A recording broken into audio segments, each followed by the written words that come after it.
Privatization of the United Kingdom Police would be a significant departure from the current model of policing in the country, which is largely provided by publicly funded police forces. It is a complex issue with many potential benefits and drawbacks, and would require a great deal of careful consideration and planning to ensure that it is implemented effectively. Firstly, it is important to understand what privatization of the police would mean.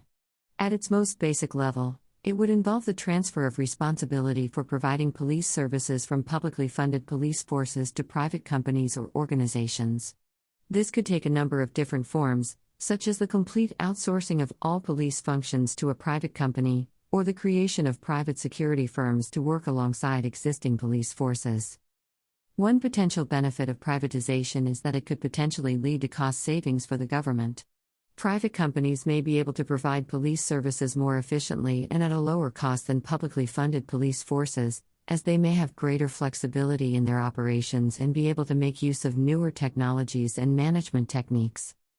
Another potential benefit is that privatization could lead to greater innovation and experimentation in policing.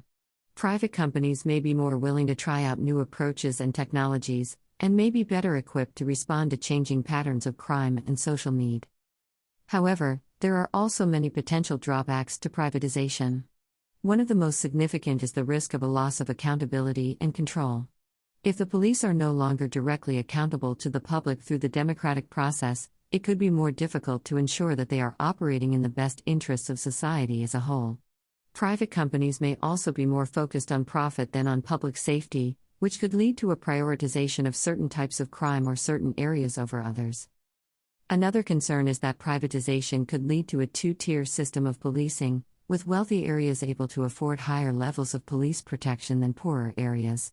This could exacerbate existing inequalities and lead to a breakdown in social cohesion.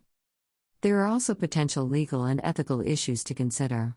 For example, if private companies are given powers of arrest and detention, there may be questions about the legality of this and the safeguards that need to be put in place to prevent abuses of power. Despite these concerns, there have been some limited experiments with privatization of the police in the UK. For example, some local authorities have contracted private security firms to provide neighborhood policing services, and there have been moves towards greater collaboration between the police and private security companies in areas such as retail crime prevention. However, any move towards more widespread privatization of the police would require significant changes to the legal and regulatory framework. For example, new legislation would be needed to govern the powers and responsibilities of private police companies, and to ensure that they are subject to appropriate levels of scrutiny and accountability. Overall, while there are potential benefits to privatization of the police, there are also many significant risks and challenges that would need to be addressed before it could be implemented effectively. Any move towards greater privatization would need to be based on a clear understanding of the potential benefits and drawbacks, and would require careful planning and implementation to ensure that it does not lead to a deterioration in the quality of policing or a breakdown in social cohesion.